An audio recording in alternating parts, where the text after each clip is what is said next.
बात करते हैं सोना पीतल विवाद पर जांच के मामले की। केदारनाथ धाम का गर्भगृह विवाद प्रकरण थमने की बजाय लगातार तूल पकड़ता जा रहा है। विपक्ष की तरफ से लगातार इस मसले पर जांच की मांग उठ रही है। मांग के बीच पर्यटन मंत्री सतपाल महाराज ने सोने पीतल विवाद पर उच्च स्तरीय जांच के आदेश दे दिए हैं। लेकिन सवाल अभी भी यही है कि आखिर इस मसले पर विवाद कब थम पाएगा।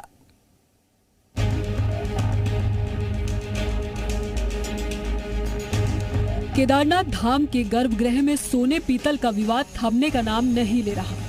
विपक्षी दल कांग्रेस की तरफ से भी लगातार इस मसले पर जांच की मांग उठती रही और अब पर्यटन, धर्मस्व एवं संस्कृति मंत्री सतपाल महाराज ने केदारनाथ मंदिर के गर्भगृह की दीवारों पर सोने के प्लेट को लेकर उठे विवाद की उच्च स्तरीय जाँच के आदेश दिए हैं। सतपाल महाराज ने कहा है कि जल्द ही जाँच के बाद सच्चाई सबके सामने होगी। हालांकि उन्होंने इस बात की पैरवी भी की कि केदारनाथ धाम में दानदाता ने ही सोने की प्लेट्स लगाई हैं, लिहाजा इसमें भ्रष्टाचार की गुंजाइश ही नहीं। फिर भी जांच रिपोर्ट के बाद ही आगे कुछ कहा जा सकता है। इसके बारे में जांच मैंने बैठा दी है और जांच के जब हमारे पास रिपोर्ट आएगी उसके बारे में हम कुछ कह सकते हैं। पर इतना ही मैं कहूंगा कि जिस दानदाता ने जो सोना दिया है उसी ने लगाया है, इसमें कोई ऐसी चीज नहीं है। पर मैं कुछ कहना नहीं चाहूंगा क्योंकि जांच बैठ चुकी है और उस जांच के बाद हम कार्रवाई करेंगे। भले ही पर्यटन मंत्री ने सोने पीतल विवाद पर उच्च स्तरीय जांच बैठा दी हो, मगर विवाद इतने भर पर भी नहीं थमा। ज्योतिपीठ के शंकराचार्य स्वामी अविमुक्तेश्वरानंद सरस्वती ने भी मंदिर समिति को आड़े हाथ लिया। उन्होंने कहा कि केदारनाथ धाम में अगर सोना चढ़ाया गया है तो सोना ही निकलना चाहिए था, लेकिन वहाँ से कुछ और क्यों निकल रहा है। सोने की पॉलिश किए जाने के वायरल वीडियो में उन्होंने कहा कि ये दर्शाता है कि धाम में बड़ा भ्रष्टाचार हुआ है और इससे देश दुनिया में केदारनाथ धाम की छवि पर असर पड़ा है।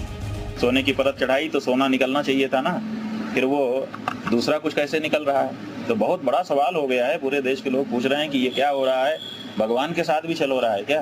तो इस बारे में अभी तक स्पष्टता कुछ नहीं आई है। पहले वहाँ के जो पुरोहित जी हैं उन्होंने एक वीडियो डाल करके बताया कि ऐसी परिस्थिति है। उसके बाद हम लोग देख रहे हैं कि उसमें फिर से गोल्डन कलर पोतने के लिए लोग चले पहुंच गए हैं। केदारनाथ धाम के गर्भगृह में सोने पीतल विवाद के बीच बैठाई जांच के बाद अब इस बात की उम्मीद की जा सकती है कि दूध का दूध और पानी का पानी हो जाएगा और ये भी सामने आ जाएगा कि क्या वाकई सोने की प्लेट्स लगाई गई थी या फिर इसके पीछे की कहानी कुछ और ही है। लेकिन इतना जरूर है कि चार धाम यात्रा के दौरान केदारनाथ धाम से जुड़ा ये मसला उजागर होने पर इसकी छवि पर असर जरूर पड़ता दिखाई दे रहा है। ब्यूरो रिपोर्ट, ज़ी मीडिया।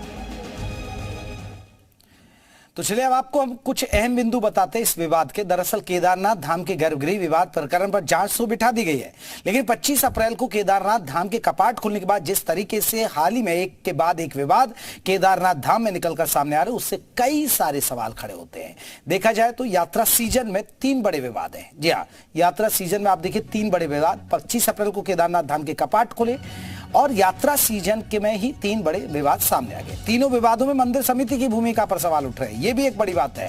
मंदिर समिति की भूमिका पर पहला मंदिर में लगा क्यू और कोड, दूसरा QR कोड जो लगा था उस पर सवाल है। दूसरा, गर्भगृह का सोना बना पीतल, कैसे ये सोना पीतल बन गया जबकि खूब ढोल पीटा गया था, सोना लगाया जा रहा है। तीसरा, गर्भगृह में पैसे उड़ाने का वीडियो वायरल। आपने एक महिला को देखा होगा, ऐसे पैसे उड़ा रही थी कि जैसे शादियों में उड़ाए जाते हैं। लेकिन क्या ये ठीक है भगवान के दरबार पर?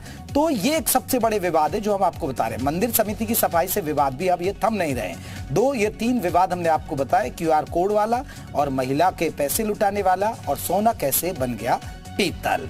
तो ये एक सबसे बड़ी अहम बात बताई।